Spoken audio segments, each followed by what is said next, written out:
అంటే వీళ్ళకు రాకేష్ మన శ్రీశైలంకి సో ఎన్ని కోట్ల వస్తుంది? మినిమం ఇప్పుడు ప్రకారంగా మనకు 3 కోట్ల ఆస్తి ఉంటుంది. 3 కోట్లు వస్తుంది. సో పిల్లల పెళ్లిళ్ళు చేసిన ఒక 50 లక్షలు, 1 కోటి రూపాయలు అయినా 2 కోట్లు బొందకు కట్టుకోవచ్చు వాళ్ళ కదా. అత్తగారింటి కాడ వెళ్తుంది అయ్యా. వాళ్ళ అత్తగారింటి కాడ ఎక్కువ 10 లక్షలకు ఉంటే అది 6 కోట్లు ఆస్తుంది వాళ్ళ అత్తగారింటి కాడ. వాళ్ళ పెళ్లి అయిపోతుంది కదా, వాళ్ళే చేసేస్తారు కదా. వాళ్ళే చేస్తాను. వాళ్ళ మామ కూడా మేమే పెళ్లి చేస్తాడు.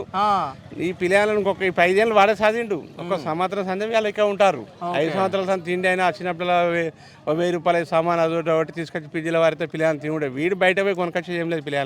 వాళ్ళ తల్లిదండ్రులు అంటే అలా సిరిశైలం తల్లిదండ్రులు అయితే వాళ్ళ పిల్లల్ని ఎత్తుకోలేదు, మొత్తానికి ఎత్తుకోలేదు. వాళ్ళు పిలుచులేదు, వాళ్ళు ఎత్తుకోలేదు ఏం లేదు. అంటే ఈయనకు ఆడపిల్లలు పుట్టినప్పటి నుంచి అదొకటి తీసుకొచ్చు లేదు.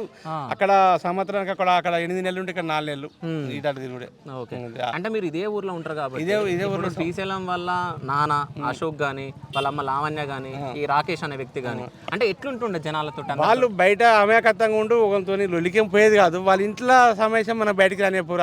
వాళ్ళ ఇంట్లో విశేష మెంటల్గా ఫిక్స్ అయి ఉంటారు.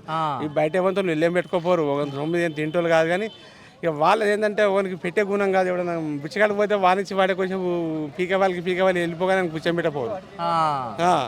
పీకవాలి ఊది ఆడే వెళ్ళిపోవు. అంటే ఇప్పుడు వీళ్ళిద్దరికి భార్య భర్తలకు కొట్లాడైనప్పుడు మీరు ఏమైనా పంచాయతీ చెప్పడానికి? 4 పంచాయతీ నేను పంచాయతీ పెదాల్సి నేనే.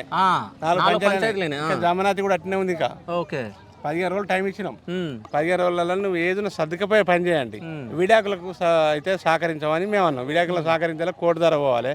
చిన్న పిల్లలు అవి ఊరయ్యి నీకు అతి అవసరం ఉండేదంటే పిల్లలకు నీ ఆస్తి రిజిస్ట్రేషన్ చేసి పెళ్లి చేసుకో.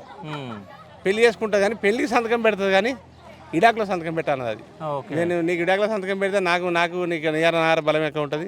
నా పిల్లలకు రిజిస్ట్రేషన్ చేయండి. నీకు వచ్చిన ఇల్లు జాగాలే నాకు. నీకు ఎంత అరగుంటా గుంట వచ్చినా కూడా నీకు ఆ ఇల్లు పని చేయకపోతే ఇంత షెడ్ లెక్క వేసుకుంటా గుడిసి వేసుకొని ఇన్నే ఉంటా. కానీ నేను పోనన్నది. భర్త తోడు కావాలి అని ఆమె అట్లుంటే ఎట్లయితే పోతలే అని వాళ్ళ ప్లాన్ ప్రకారంగా పిల్లల్ని తీసేస్తే ఫస్ట్ తీసిన పిల్లల్ని తీసుకుపోయి ఒకరు వేసి చంపి పిల్ల లాస్ట్ అశోక్ అంటేనే అలా తాత అంటేనే ఒక పిల్ల పైపుని పట్టుకుంటే సత్తలేదని కాలు పెట్టి కొంచెం తొక్కి పట్టినాక చనిపోయినాక బయటకి ఎక్కి పరారైండు. నలుగురు. ఇది ఒక తమ్ముడు లేడు. తమ్ముళ్ళ శ్రీశైలం తమ్ముడు అంటే వేరే జాతర పోయింది. తమ్మునికి పెళ్ళయిందా? పెళ్ళైంది. ఆయనకు కొడుకున్నాడు. ఆ కొడుకు అంటే ఇష్టం అంట కదా. ఆ పిల్లని ఎప్పుడు ఎత్తుకొని తిరుగురా నీళ్ళు ఎత్తుకపో. సో కన్న బిడ్డలు అయితే ఎవరైతే ఉన్నారో అమ్మాయిలు వాళ్ళనైతే ఎత్తుకోకపోతుండే, కొడుకునైతే ఎత్తుకుంటుండే.